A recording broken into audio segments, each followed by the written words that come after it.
Hey everybody, Max Kevin here. It's Little Cutie Podcast. It's not too long. Oh man, I've been out of commission last few days, man.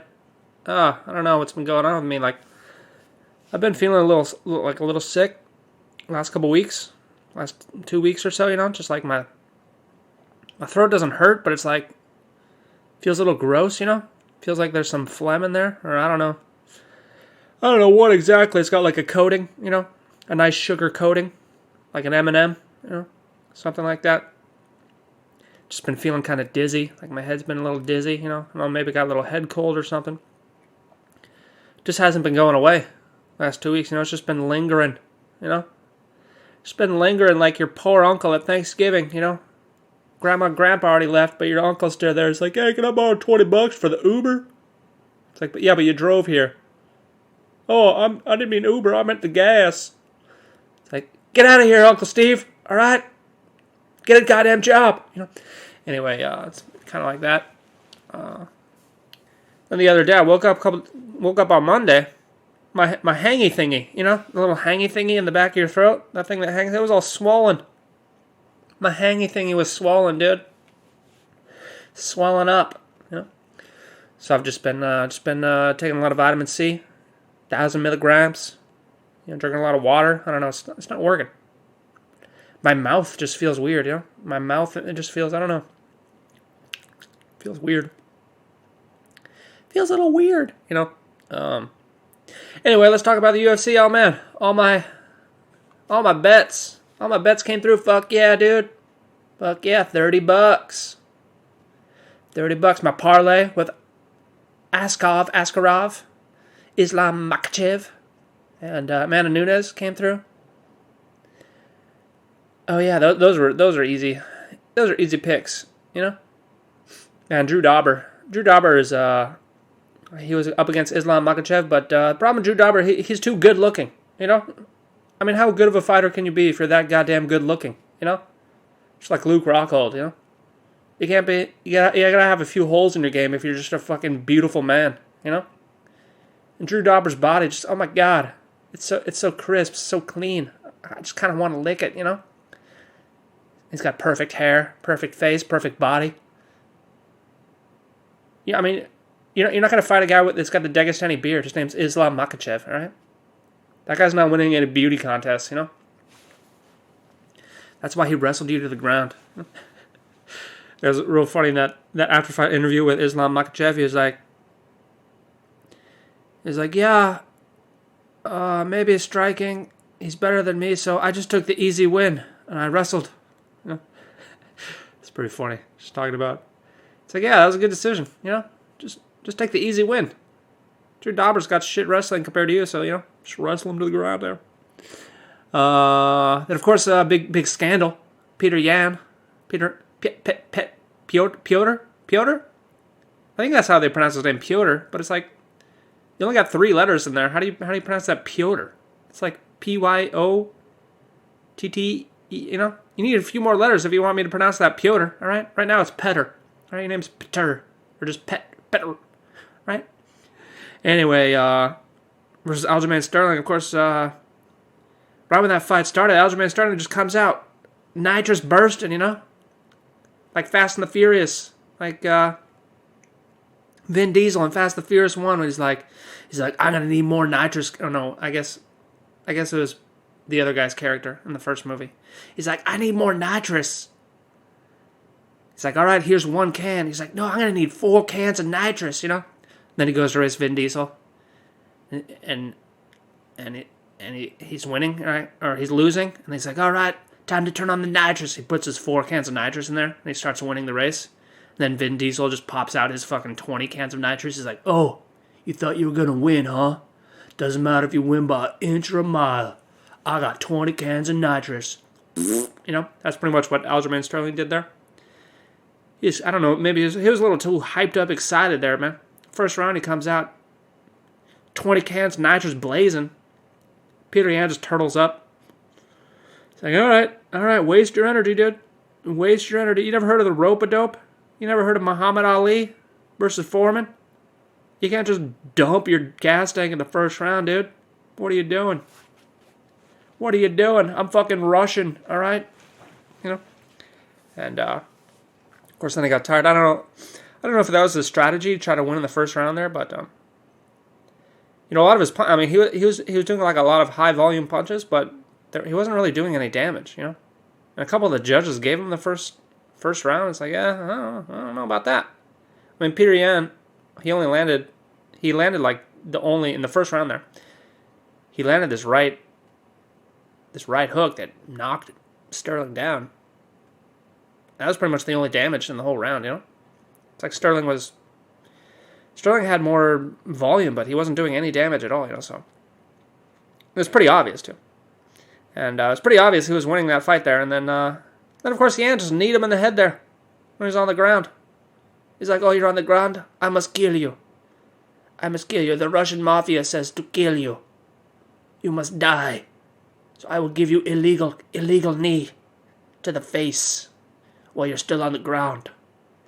Yeah, I don't know what exactly happened there. Of course, people are saying like his corner told him to do it. Told him to knee him to the face on the ground. He was kind of confused about the rules. I don't know, man. It's like, come on, you're the champion? You don't even know what the rules are? Maybe no one explained it to him in Russian. I don't know. Maybe his English is so bad. No one explained to him. You're not allowed to knee people in the face when they're on the ground there, which is kind of a stupid rule, but it's the rules, man. That's the rules. That's an illegal strike. You got to follow the rules. You got to wait till their knees up. I don't know. I guess he just wasn't thinking, Or maybe he just wanted to give Sterling a concussion. Or maybe the Russian mafia had his grandma, They're like, if you don't get disqualified, if you don't lose by disqualification in the fourth round, we kill your grandma, and you get no rubles. And he's like, all right, I guess. So I think that's the very first championship win by disqualification. Probably no one bet on that, huh? But if anybody did, I'm sure they won a lot. I don't know. Of course, then Sterling was going around taking controversy. He's taking shots. He's taking shots with the belt, with all his buds. Like, look, I'm the champion now. Look at my belt. Let's do it for the Instagram. I'm not a girl with a fat butt. All I got is this belt for the Instagram. I gotta get them followers, So he's around taking pictures with the belt with everybody. It's like, dude, you were losing that fight, man. You were clearly gonna lose that fight, and you only got it because Piotr Yan fucked up big time. So I don't know. Maybe it's not a good look, really. Doesn't really earn you much respect with the fans. Kind of. I mean, he threw the belt on the ground in the ring, so he should have left it there. I don't know, dude. Your life, your choice. Then of course, Amanda Nunes, just like I said, was I guess she got bored in the first couple seconds there, and she's like, all right, I'll finish this. I think I'll finish this in under half a round there, no problem. I don't think anyone expected anything else. Then of course we had the main fight, Jan Blachowicz versus Adesanya, man, and this is why weight classes exist, kids. Because the fourth, fifth round there, Jan remembered. He's like, oh yeah, I forgot. I'm 30 pounds heavier than this guy. I'll just charge him and throw him to the ground and then lay on top of him. And he won't be able to pick me up because I'm 30 pounds heavier than him, And, Jan was holding his own with the striking. And, but it just goes to show, like, there's weight classes for a reason. And Adesanya, he doesn't have. It turns out his wrestling's not that good. I don't know. I guess in his division, no one really wrestles. All the top guys, Paulo Costa, Bobby Knuckles. No one really wrestles that much. So I think that's maybe why. Maybe he has some holes in his game there. If a wrestler were to emerge in that division, might be able to take the cake there. It's like the other divisions, like 170. We got Kamaru Usman, who's a great wrestler. And he's been improving his striking, Then, of course, we had Khabib, 155, who's the best wrestler of all time. Of course, Triple C was a great wrestler, and that kind of showed in the featherweight. The guy with the red mohawk there, I forget his name right now, but he showed in his last fight that he had shit wrestling too. So wrestling's you need to be able to wrestle, boys. All right, wrestling is everybody's weakness. It's like rock paper scissors. Wrestling beats strikers, jiu-jitsu beats wrestling, and striking beats jiu-jitsu or something. Maybe I don't know. But I still gotta give props to Adesanya. It takes a lot of balls to do that. Put your undefeated record on the line there. I mean, he was 20-0. Now he's 21, and he probably could have kept going at middleweight and be undefeated. But he wanted to. He was looking for greatness. He got burned like Icarus. Trying to fly towards the sun. That's Israel Adesanya trying to fly towards the sun. He's like, I'm gonna be the light heavyweight champion, even though I'm only 200 pounds. Yeah, I think that was another first.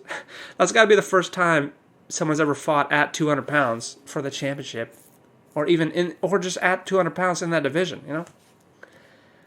Oh, anyway, I guess that's it for the UFC.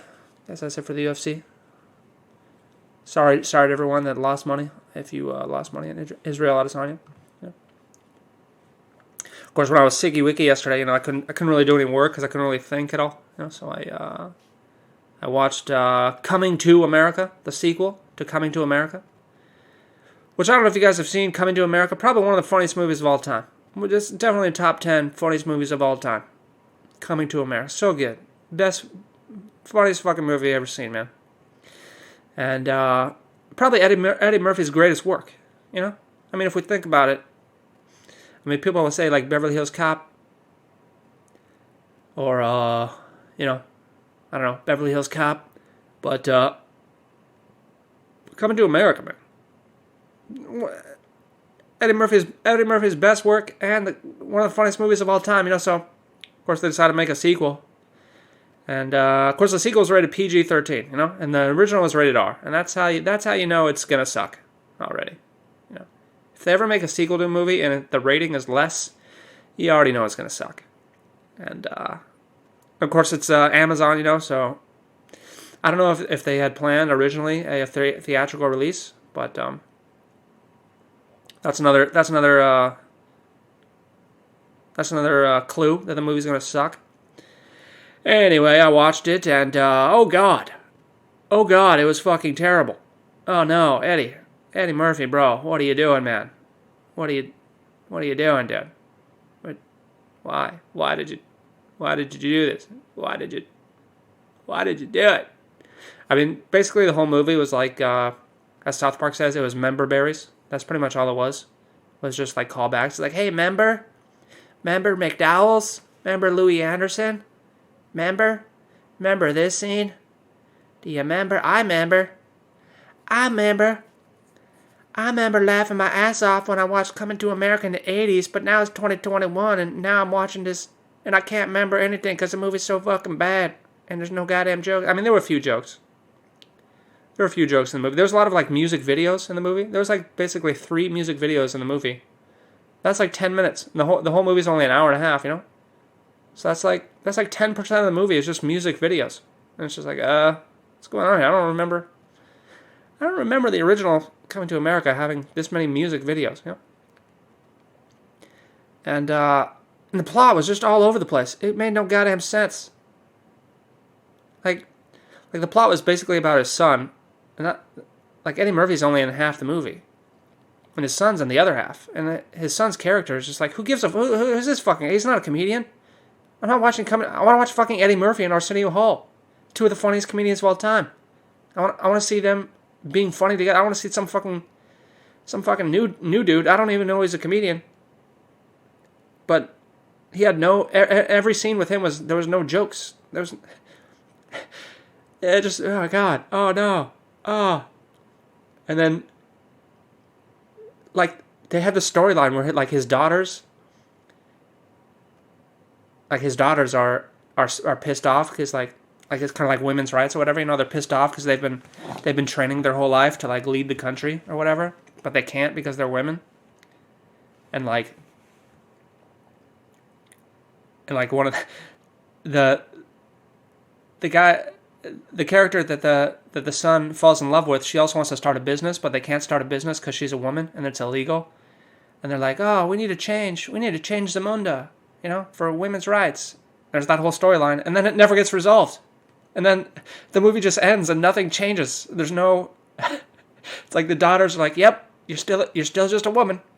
Still no businesses for women. Oh, well, fuck women. It's like, why did you even have that storyline if they didn't even attempt to resolve it?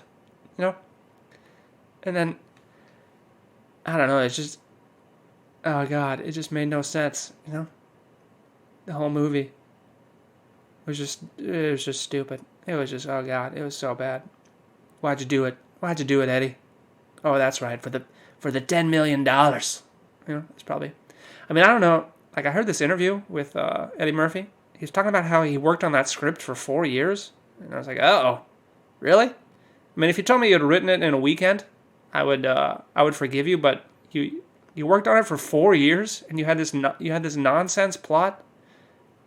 Dude, Eddie, hey, Eddie Murphy, if you're listening, next time you work on 4 years for a script, hey, let me read it over. Let me give it the once over. I'm fucking nobody, but you should have known the script was fucking shit. There was no goddamn story. I mean, what was the story of the movie? Anyway, I don't know. Skip it. Just like Westworld season 2 and 3. Just watch season 1 and skip 2 and 3 because it'll ruin season 1. And if you watch Coming to America, it'll ruin Coming to America. So, anywho, of course, I'm trying to do my taxes right now. Fucking taxes, dude. God, I get so fucking pissed off every year when I gotta do my taxes. It's just a fucking waste of time. It's a waste of time. You gotta get all these goddamn forms, I'm trying to get forms from Amazon. Like on the Tax Central thing there. They don't have my tax forms. I'm like, what the fuck? Where are my goddamn tax forms? And I email them. I'm like, where are my fucking tax forms, bro? And they're like, oh, you opted for paper forms. And it says right there on my account that I opted for electronic forms. And so I emailed them back, and I'm like, no, I didn't. And I haven't received any, so put the goddamn forms on the website, all right? Stop being a little fucking bitch, all right, you goddamn Jeff Bezos here. So anyway, hopefully that gets resolved there, and I can do my taxes and claim all my losses. Of course, you can carry over your losses, $3,000 a year. So I'm gonna have a lot of carryovers for the rest of my life, I guess. Basically, that's what I'm saying. God, such a waste of time and money, man. Just think about how much time and money every company, that Amazon is doing to prepare all these forms, all this shit, and we just to tell the government, we basically have to confess to the government, It's like, oh God, violates the Fifth Amendment, man. Violates the Fifth Amendment, and this great man known as Irwin Schiff, for pointing this out, they threw him in jail. They threw him in jail when he's 85 years old. They threw him in jail and they gave him cancer. And then he died in jail, alone. Couldn't even see his family. Just for pointing out that the fucking income tax is a goddamn scam. Even with the passage of the 16th Amendment, it violates the Fifth Amendment. You don't have to confess, right? And if you're filing a tax return, violates the Fifth Amendment. Hey, you don't have to be a goddamn constitutional scholar. You just got to be not a fucking moron. Just read the Fifth Amendment. What does it say? You don't have to confess about yourself. You don't have to incriminate yourself. And that's what tax returns are. You basically incriminate yourself. Anywho, enough legal talk. Thanks for listening. Maybe we'll see you tomorrow.